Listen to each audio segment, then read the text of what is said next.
really matters.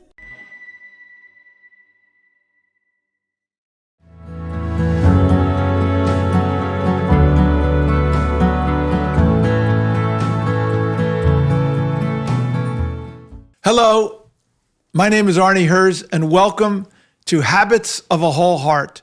I'm here for part 2 with my guest, Jonathan Satovski.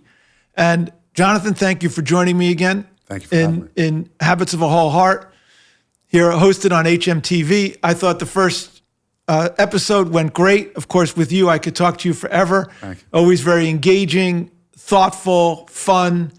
And we were able to cover a lot of ground. One of the things we were closing up with in the last episode was all about how all the fine details matter. And you and I, being sports fans, one of the most famous stories about details matters comes from the legendary UCLA basketball coach, John Wooden. So you want to share a little bit about what that is, and then we'll tie that in on the bigger picture here. So I'm grateful. Thank you for having me on Habits of a Healthy Heart. It's a great title, by the way. I really enjoy it. I think for me, in terms of recognizing that humanity matters and Habits of a Healthy Heart and bringing in the John Wooden quote, John Wooden's first practice, he won, for those that don't know, he won, I think, 13 NCAA championships in a row, legend. First practice wasn't about shooting, wasn't about dribbling, wasn't about passing. It was about, how do you put on your socks? The whole first practice, how do you put on your socks? You don't want any wrinkles in the sock. You don't want any, kirks in the sock where that, it's going to cause discomfort. You want to make sure that they're well fitted. So spends literally a whole first practice on socks. And the reason that's important, as you know, I've been trying to help people with financial literacy and behavioral finances and you asked about philosophy. I just go on a tangent for a second and say, if I understood your philosophy, and I started, when I was 22 years of age, I say, tell me what you want to do, tell me what you want to achieve, and let me look at where you are now, and let me figure out, how do I help you get from where you are to where you want to be more efficiently? Right? Wouldn't that be helpful? Yes. And all we have to do is deconstruct what you're saying and what you're doing that are out of harmony and get you into habits and saying, okay, if you want to be there, fine, let's do A, B, C, and you're going to get there. And a quick little anecdotal story, real succinct, was I had a woman say, I work in private equity. I'm working so hard. I want to retire. And what do you want to do? I want to ice skate in Rome. You want to ice skate in Rome? Fantastic. When? 5 years. Okay, great. Do this, this, and this. You're going to be ice skating in Rome in 5 years. She goes, really? I said, yeah. This person retired in 2002 in the midst of the financial crisis. Young woman, and has never worked again. All about habits, discipline, structure, and the support to give her the courage and confidence to go ahead on their way. And I think that's what John Wooden was doing in trying to help people know that you got to start from the ground up with socks. But why did the socks matter? It's the foundation for everything. He said what he said was, with the socks, was that if you're feeling there's a little discomfort, you may become consciously aware, you may become unconsciously aware. Yeah. And because of that, you may turn your ankle a little bit. Because of that, you may sprain your ankle, or you may break it. Yeah. You may ruin your career. Yeah. And so he said that all these details matter. And you were sharing beforehand that the details, how do you wake up in the morning? That makes a difference. What do you do after you wake up? That makes a difference. So all these habits, and we all have habits. There's good habits and there's bad habits. There's habits that are leading us towards wholeness and a full life in all areas, whether it's health, wealth, wellness, relationship, or it's bad habits to all those different things. So what are some of the habits that you see? Because you really take a very comprehensive approach to all these different areas in your own life. When you're younger, you may know what you're supposed to do, but if anyone has a little rebellious side to them, you don't necessarily adhere to them. You're like, let me test the boundaries. If someone tells me this is how I'm supposed to do it, let let me go to the edge of my curiosity and fall down the stairs, put my finger in the electric socket. So I could say I didn't always have the best habits as I was young, and I would get away with it, because I would improvise my way around the situation. But as I have gotten older, you realize you got to be disciplined. Metabolism, for example, may start going if you aren't eating properly. So a healthy habit or healthy COVID changed habits for a lot of people, some for the better and some for the worse. I remember hearing the guy from Netflix speak, and they said, aren't you worried about your competition? He said, no. You know what our competition is? Sleep, and we're winning. So some people started binge watching Netflix all night long. I was fortunate, I don't know why the circumstances, but I started sleeping with the circadian rhythms of sunset and sunrise, and I never felt better. People have a habit of doom scrolling in the morning when the first thing they wake up, or watching a show before you go to bed. Old, ancient culture in South America, I heard this Indian gentleman share with me the idea that 45 minutes before bed, you should have no electronics, all darkness, and be alone with your thoughts. And there's a really wild concept. This is a soulful, I think it could transcend to Judaism. But if you're struggling with something, anything that goes on in your life, or whether it's a relationship or a problem, any problem you have, before you go to bed, get into deep breathing. If you don't know how to meditate, whatever form of breathing you can get into with your eyes closed, and visualize the problem. And then visualize 3 to 5 mentors in your life, people that you would want to ask, that you think have great judgment, that they would be able to solve the problem. They could be living or dead.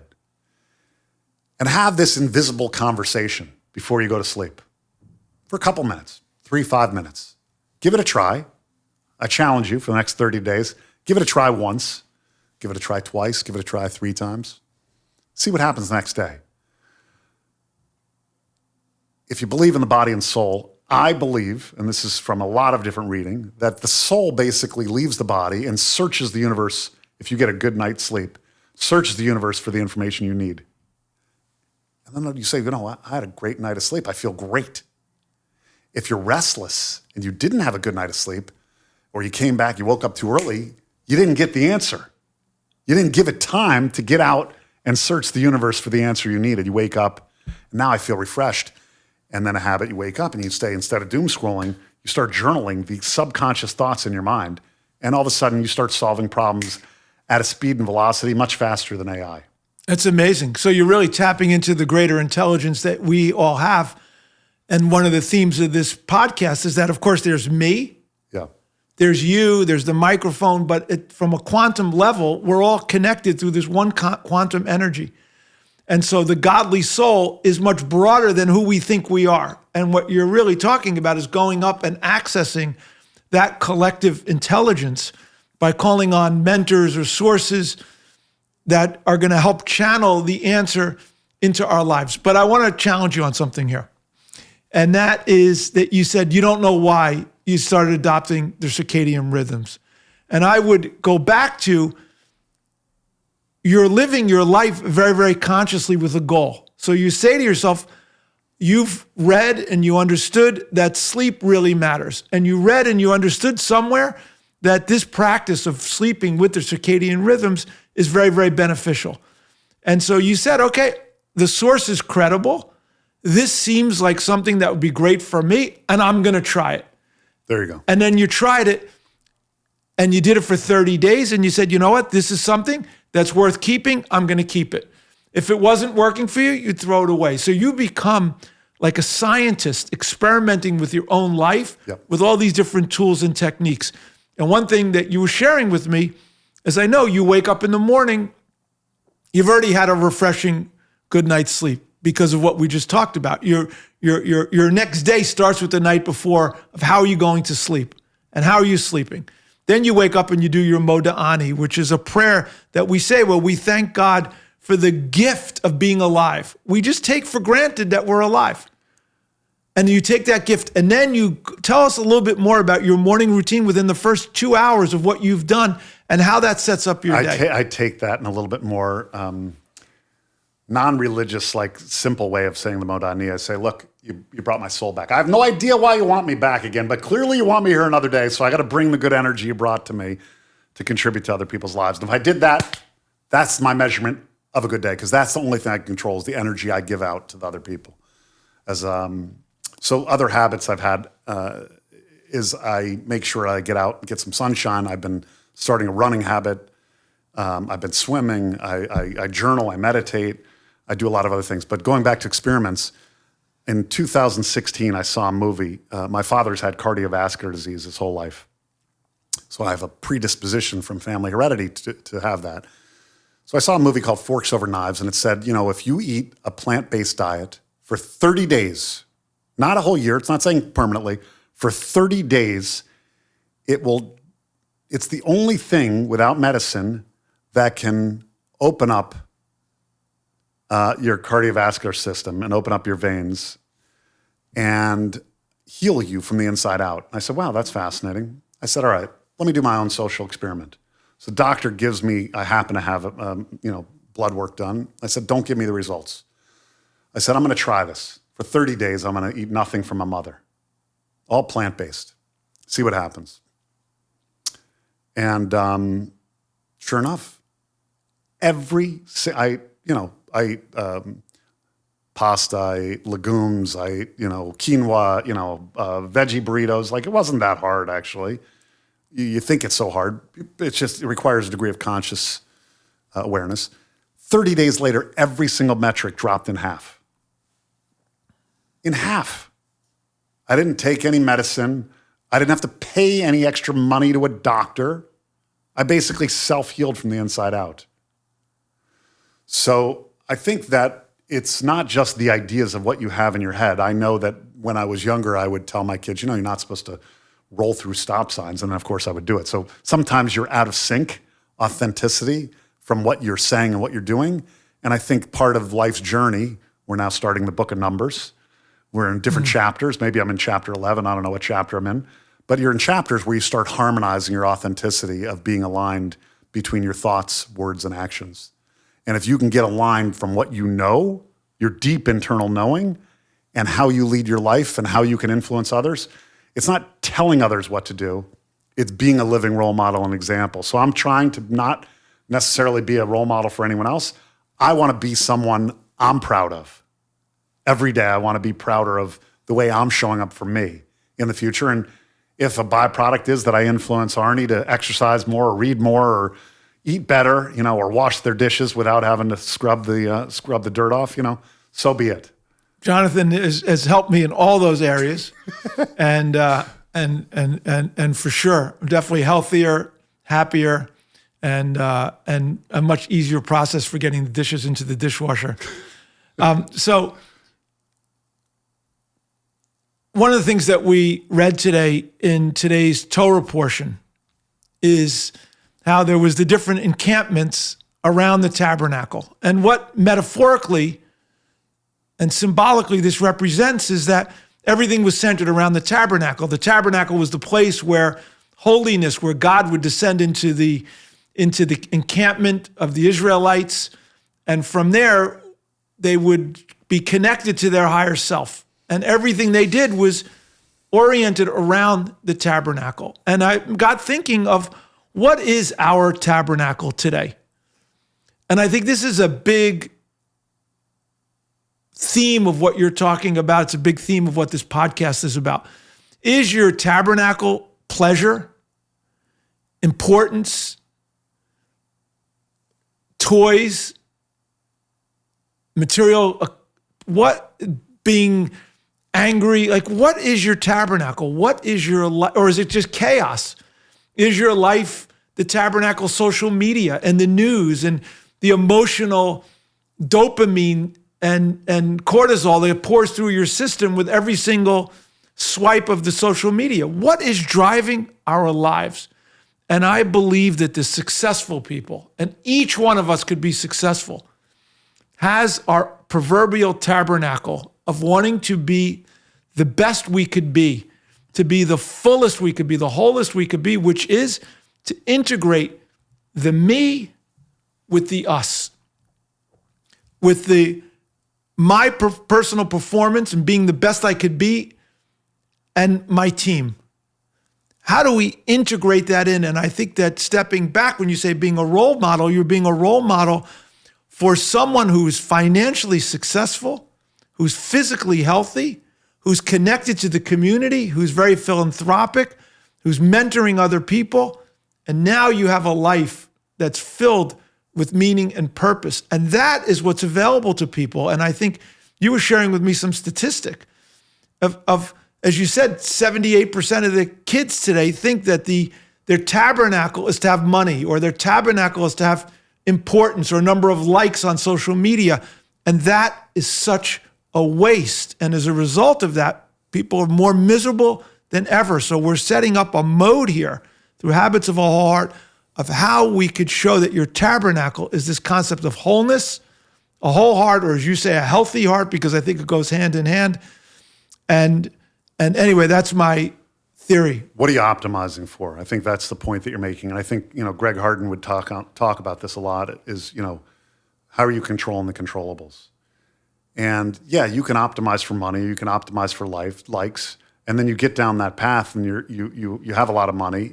I went biking with 16 people this weekend, and we one of the stops, we stopped at a bunch of wineries, and the guy was like, my next door neighbor is the richest person I've ever met, and he's miserable. He's not here with us. We're here together as a culture and a community, and we're biking, and we're celebrating life, and we're having wine and cheese, and we're going to the beach, and we're doing all these things, and we're getting exercise, and we're healthy. And he's home. He's got cars, he's got money, he's got planes, but he's miserable. So what are you optimizing for? I think that's central. That's a central idea of philosophy that I think people come to and learn at different times and different stages and different chapters in their life. You mentioned today's Torah portion. You go north to the cold indifference. You spend some time there. Okay. Now let's go south to the hedonistic pleasure. I'm from South Florida. I was there during the spring break, the Fort Lauderdale spring break years. I've seen hedonism. Then you go east to the sunrise of, remind me, what is the east sunrise? Is that egotism? Is that, sense of self only? Is that what the east is? I want to make sure I get this right. Oh, there's a positive side and a negative side, but that's the negative side of it, yes. Okay, and then the west is despair. You don't want to be living in despair. You don't want to be living in sadness of, of the sun going down or everything turning off. So yeah, I think that's something to be aware of. And the more awareness you have around your own experimentation. I went there. How did that feel? Okay, that might have felt good or bad at a moment in time, but what is the impact, not just on me, but the ecosystem around me? And if you're consciously aware of that, you continue to recalibrate and optimize, which is I'll share this, is, the mezuzah. This is my own interpretation. You may not hear this. This may not be Rambam, but this is John Baum for all intents and purposes. You got a mezuzah. It could be straight up and down, and you could spend your life optimizing for the spiritual self, for the afterlife. Or you can place it horizontal, and you're completely optimizing for materialistic, hedonistic animal life, the animal soul. But it's crooked, and the reason it's crooked, and it's 45 degrees in between the both, is because you got to constantly recalibrate and find that right rhythm and balance. Fantastic. Then I think John Baum. We've anointed a new Rav in Jewish philosophy, but I think that's so spot on. And so much of what you talk about and what we've talked about is balance. So you talk about the tabernacle and those 4 different energies, and yet you're supposed to be in the middle of them. So life, like the sun, is to shine, to bring forth your beauty and your light. Like you say, thank you, God, for being here. I'm here for a purpose. How do I shine light into the world? How do I be the best that I could be. It's important to do that, but as long as it doesn't get egomaniac, you don't forget. Of course, there's a time for despair. We saw a senseless murder last week of two angels who were working to help make this world a better place. We talked about in the podcast last week. And senselessly, people are killed. We see suffering going on in the world. We see terrorism. We see insensitivity. And we're supposed to despair of that. We're supposed to care and be upset. But we have to use that with our energy in the front and with all the different energies to fight, to be angry about the right things, to bring in light, to bring in positivity, and to help transform this world into a beautiful place. So all those things, everything has its purpose, but it has to be balanced and it has to be restrained. As you say, you have to be active in your life, but you have to sleep. You have to be thinking, but you also, meditation has a role too, as we've both been dedicated meditators for many, many years of our lives. And intersecting with sports now, we also realize that there's a number of very prominent athletes who've adopted a meditation routine to be able to use the mind and focus it in a way when you're very conscious. So I've been in finance for the last 30 years and trying to help people with money and managing expectations around money, around their people's relationship with money.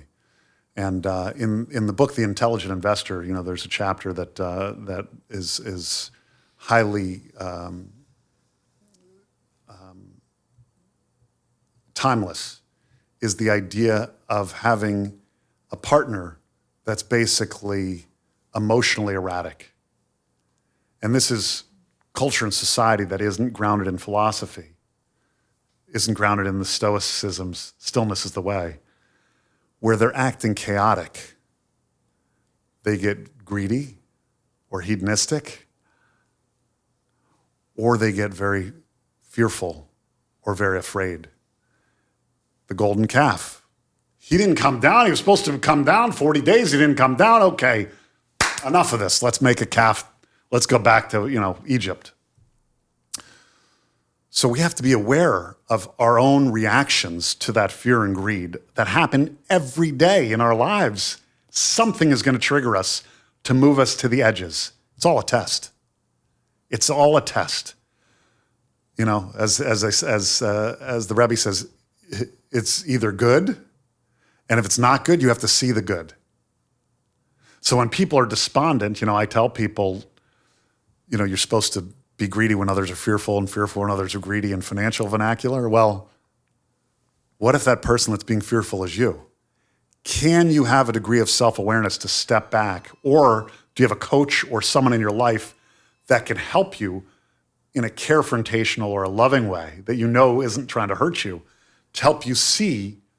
There's a business concept called the Johari window, your blind spot of where you're falling into a trap that isn't self-serving, that isn't actually helping you bring out the best in you. So I was fortunate to have someone like Greg Harden in my life, and I still, whenever I pause, whenever I'm about to do something that might be impulsive, and I say, if Greg was watching me, how would he like how I'm showing up in this situation? Am I making him proud, or am I falling short? Because I know he'd be looking with that, with a little smirk, and I'd be like, okay, I got it. I gotta step up. I gotta bring out a better version of myself in the situation. One of the themes, Jonathan, you've talked about is that it's an ongoing struggle, right? It's an ongoing process of trying to find the balance. And one of the habits is not just Greg, you've created a group around you of mentors who are able to keep us on the straight and narrow. I remember when my son was trying to decide which college to go to, and I said to him, what I want you to do is create a board of advisors, because the easy choice for him at the time was Michigan. That school had the most cachet. He'd gotten into it, but he also gotten into Syracuse. And everything was pointing towards him to go to Michigan. So I said, just don't take it from me. Create a board of advisors. He created a board of advisors. He spoke to his two uncles, his mom, his stepmom, a couple friends. Fantastic. And a couple other people. And he was able to see things from the long term. And he realized that Syracuse, for him, even though he was very committed to Michigan, given all the Michigan craziness in the family, but the Syracuse program was the best school for him because he could graduate with a major in sports data analytics and a master's within 4 years. And now his career is thriving as a result of that. And it's important to have a board of advisors around you, people who can mentor you from a physical perspective, your health and wellness, financial, spiritual, and so on and so forth. Well, you want people to challenge you. You want people to be able to challenge you to bring out the best in you. So I thank you. I give you great homage to Arnold Herz and Suzanne and Rob and your whole crew that have been very disciplined of creating a daily shiur and a weekly Torah study class that I'm not always in attendance. I try wherever I'm traveling around the world to try to tap in. It reminds me of the quote when, I love motivational quotes. So someone would be like, I don't get it. Why do you need a motivational quote every day? I said, well, you don't need a bath every day either, but it helps. So your shiur has been immensely helpful, and your daily and weekly Torah class just keeps you recentered, keeps you my attention's drifting. Okay, get you back, get you recentered, get you refocused. Because what you're doing is you're rerouting in a central philosophy and a value system that happens to amazingly relate to something going on in your life that day, that week, some situation. You're going to bring that wisdom to thousands of years of brilliance from Judaic wisdom is going to come to bear for yourself or someone that you're going to be able to contribute to someone else's life this week. So I give you great thanks and appreciate the opportunity to speak to you and to hopefully give you a fraction of the wisdom that you've been able to contribute to my life. Jonathan, thank you so much. And you mentioned shiur. So shiur means a daily study group. It's a half hour every day, 8:30 to 9 on Zoom. And what we do is we look at the daily portion of the Torah and see how it's applicable in our lives in a very central way, similar to what we shared just now about the tabernacle. And anyone who's interested, they could tune in. They could email me to Arnie at arnieherz.com, and I can get you the link. I just want to say this has been thrilling engagement with you. Thank you so much for sharing your wisdom and your friendship and your positive energy. And one key point, you talked about habits to try something. One thing we both strongly believe in, if there's something here that resonates for you, implement it right away. And you'll start seeing the benefits in your life. So thank you, everyone, for tuning in to this episode number 2 with Jonathan Satovski, my dear friend. And you could see why I was so happy to have him on the podcast. And thank you all for listening in. Please tune in to HMTV for more episodes. Once again, this is Arnie Herz on Habits of a Whole Heart, and have a wonderful day.